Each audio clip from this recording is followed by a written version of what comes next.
창세기 30장 1절에서 13절 말씀입니다.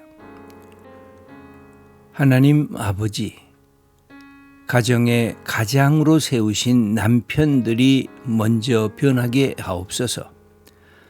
남편의 따뜻한 말 한마디가 얼마나 가정에 큰 생기를 불어넣는 것인가를 깨닫게 하옵소서. 아내들의 마음을 위로하여 주옵소서. 가정에 사랑과 정성을 쏟는 것이 하나님의 일, 곧 사람을 살리는 살림의 역사를 이루고 있음을 알게 하옵소서. 사랑해야 할 사람에게 마음의 깊은 상처를 주고 실망과 좌절로 몰아갈 때가 많았던 것을 고백합니다. 우리의 생각 없음을, 우리의 미련함을 용서하여 주옵소서. 아멘. 하나님의 뒤집기의 역사가 성경 속에 끊임없이 나타나고 있는데, 이 뒤집기의 역사를 현인장에서 가장 깊이 경험하면서 하나님을 향하여 노래 불렀던 사람들이 다 여성들로 나와 있습니다.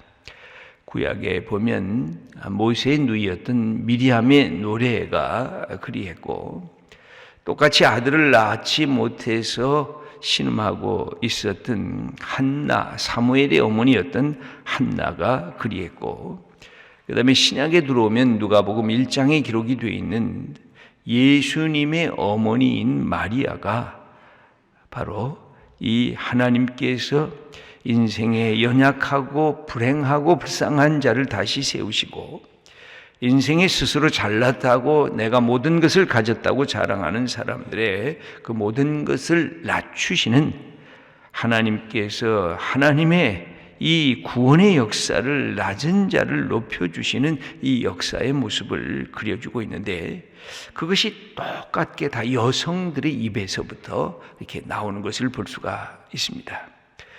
그래서 그 찬가들이라고 우리가 부르는데, 그 찬가들의 이야기는 충격적인 하나님의 역사를 기록해 주고 있는데, 이런 것을 제일 깊이 경험하는 사람들이 누구인가?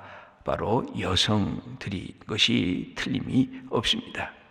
여기 보면 아직까지는 라헬과 레아가 그런 이 역전의 모습을 다 경험한 것은 아니지만, 그러나 그 속에서 있었던 이 여성들로 갖고 있었던 아픔을 이야기를 합니다. 고대의 여자의 자랑은 두 가지였습니다.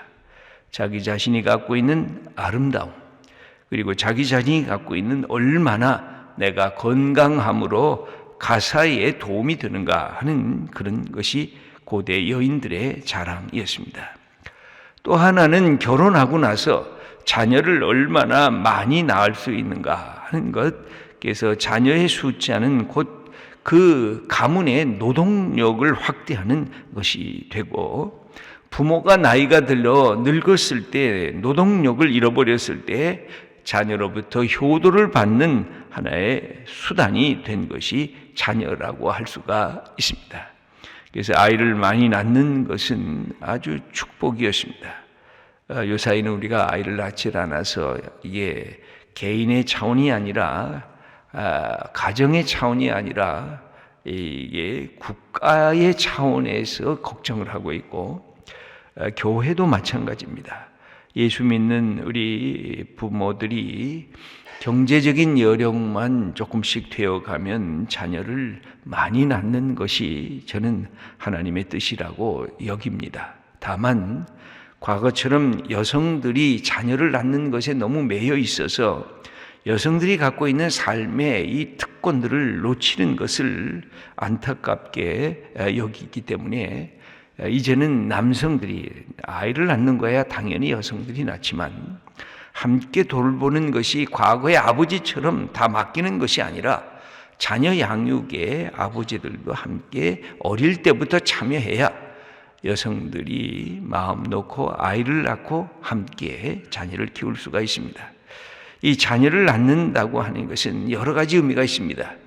우리가 하나님의 백성들로서의 이 가문의 전통을 이어받는 것이고, 그리고 예수 믿는 이 우리의 신앙과 그리고 인간답게 살아가는 이 삶의 지혜와 이 질서, 총명들을 우리의 자녀들에게 가르치는 것이고, 그리고 그것을 통해서 이 땅에 하나님 나라를 세우는 것이기 되기 때문에 늘 제가 결혼식 주례할 때마다 공개적으로 자녀를 2명 이상 낳겠다고, 사실은 3명 이상 낳겠다고 약속을 받고 싶지만 그러면 다 도망갈 것 같아서 제가 최소한으로 잡은 것이 2명입니다. 2명만 낳아도 사실은 제자리 걸음이거든요.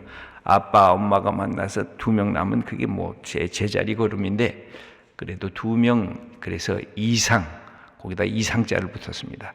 2명 이상, 한 3 낳으면 더 좋고 4 낳으면 더 좋은데, 그러려고 하면 조금 이 가정적인 이 경제력도 이게 문제가 되고, 그 다음에 남편이 적극적으로 아내를 도와줘야 이 어머니들이 자녀를 키우는데 어려움이 없고, 또 요새는 이 직장, 워킹맘이 많아져서, 그래서 우리 대한민국에서 정부가 가장 먼저 해야 할 일은 사실은 다른 어떤 것보다 자녀를 잘 낳을 수 있도록 모든 기반 시설을 갖추는 것입니다.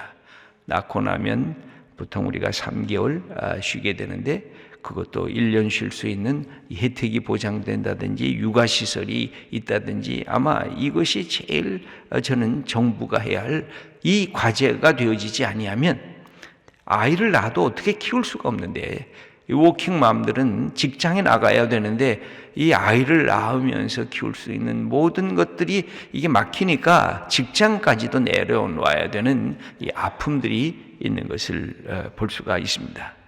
어쨌든 이 자녀를 낳는다고 하는 것은 하나님께서 우리에게 주신 축복인데, 옛날 여인들이 결혼하고 나서도 자녀를 낳지 못하면 이것이 마치 하나님의 저주처럼 여겨져서 이것 때문에 고통을 받습니다.